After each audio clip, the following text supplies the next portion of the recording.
As much as we are looking at the benefits that opposition has been able to gain from the by-elections that they won, ladies and gentlemen, William Ruto is also among the largest winners in these particular by-elections, because we had that of Malava, which was huge and immensely contested. William Ruto clinched that seat. We had this one from Mbeere North, which was also seriously contested. Still, William Ruto clinched that seat. Ladies and gentlemen, there are huge statements that William Ruto made from these particular by-elections that were held at Mbeere North and Malava. The reason why I'm saying so, these seats were seriously contested. In Western Kenya, George Natembeya has brought the Tawe movement, basically to bring down President William Ruto. But now William Ruto, through that particular by-election, has been able to show them that you guys, with the Tawe movement, hamwezi nitisha.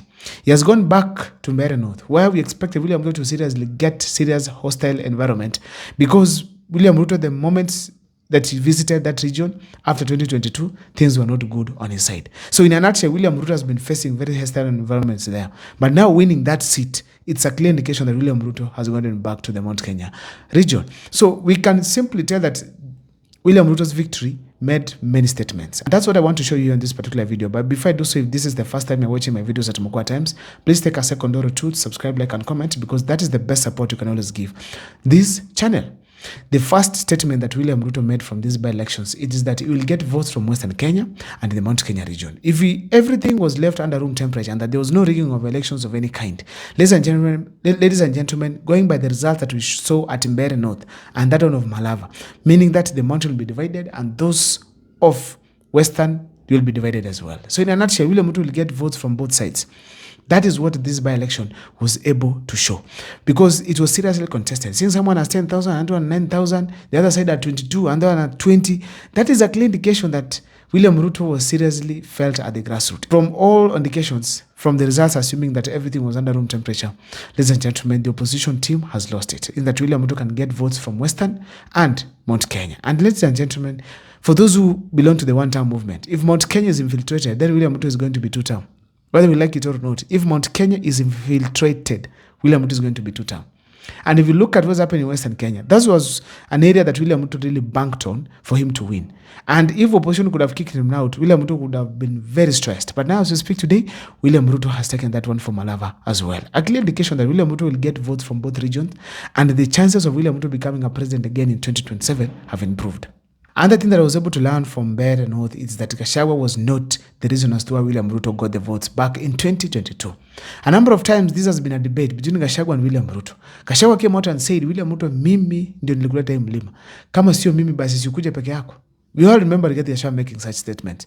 Now, William Ruto did not even come. He sent his people and they were able to get the seat for him from Rigathi Gachagua's hands. In a nutshell, William Ruto knows how to deal with the Mount Kenya region. I don't know the people of Mount Kenya, please let me know. Are you guys going to vote for President William Ruto or not? On the comment section, I'm going to do so a poll. Please make sure that you always check the polls that I do here so that you can be able to see where the region is heading to. Another thing is that William Ruto was able to make a statement that Rigathi Gachagua is not a big problem for him in 2027. He can be able to go to Mount Kenya, get votes, and get out of that place, and Rigathi Gachagua will do nothing. So in a nutshell, having the state powers, sio mchezo. William Ruto, everyone has said before, that he's in charge of government. He was able to beat Uhuru Kenyatta and Raila Amolo Odinga combined, while outside government. Now that he's in government, who is going to beat him? So ladies and gentlemen, let us not forget President William Ruto's ability at any point. The other point that he was able to make here is that Kithure Kindiki will be his running mate come 2027. Unakuja na kimbelembele hapa na kierere. Wewe kwenda huko bwana na uachane na mimi. Wewe Goliathi. Wewe Goliathi. Umetisha watu siku mingi. Umetesa watu siku mingi. Siku zako zimehesabika. Alhamisi tunakumalizia. Mene tekeru pasid. So the ODM people, they have to prepare themselves to face Kindiki. Now, Kindiki is going to be the running mate of President William Ruto. By delivering that seat itself, it's one of the things that I can be able to say Kindiki has done that are greatest within the government. Second, Kindiki has also done campaigns. He has managed to multitask here and there. He has been managed to improve even his orator skills. Fire, see fire. He abandoned speaking soprano. He came back to bass. Fire, see fire. Fire, see fire. Ni fire, see fire. Ni fire, see fire. Ni fire, see fire. So in a nutshell, you can be able to see that Kithure Kindiki is adjusting to the game and ensuring that every weakness he has turned it to the point of what? achievement. So Kithure Kindiki has been underrated before, but he has now managed to prove that he's going to be the running mate of President William Ruto come 2027. Let us prepare for Kindiki's candidature come 2032. Whether you like it or not, this gentleman, take care of him. Another thing that we have all to accept is that William Ruto is a political genius. That is a statement that he made from Mbeere North and Malava, whereby he knows what to do and how. Let me just give you a brief hint on what happened at Malava. He sent Faruk Kibet, not to Musalia Mudavadi, not to Wetangula. Personally, I felt like it was wrong. But now realizing that the dirty politics that we have in the country, Faruk Kibet was the best person to be at Malava. And indeed, he did a wonderful job. I'm telling you, if it was dirty or clean, he did the best job. And let me tell you, Faruk has been nowhere to be seen. He has been silent. Kumbe, this guy was in Western seriously working to ensure that they've gotten this seat. In a nutshell, William Ruto knows what to do and how to do it. So this time around, he felt like the best person to do it, it was none other than Faruk Kibet. Faruk Kibet did a wonderful job, and he did. I know William Ruto, that is why I trust him. For those who say Faruk Kibet is powerful, he's not only powerful around William Ruto, but even away from William Ruto. He can be able to deliver more than many other leaders within the country. When he got to Mbeere North, he decided that it is Kithure Kindiki alone to go and lead that team, just to make the battle between Kindiki and who?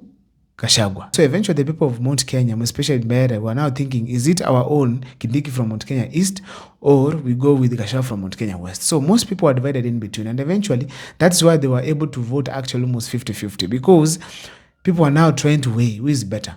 And I think strongly that the leadership of Gachagua does not appeal so much to the people of that region, hence resulting to what we call Kindiki getting more votes and winning that by-election. Ladies and gentlemen, last but not least, it was a clear indication from Western Kenya that now William Ruto has shown that you guys, you cannot unite against me. So William Ruto has managed to divide the Mount Kenya region.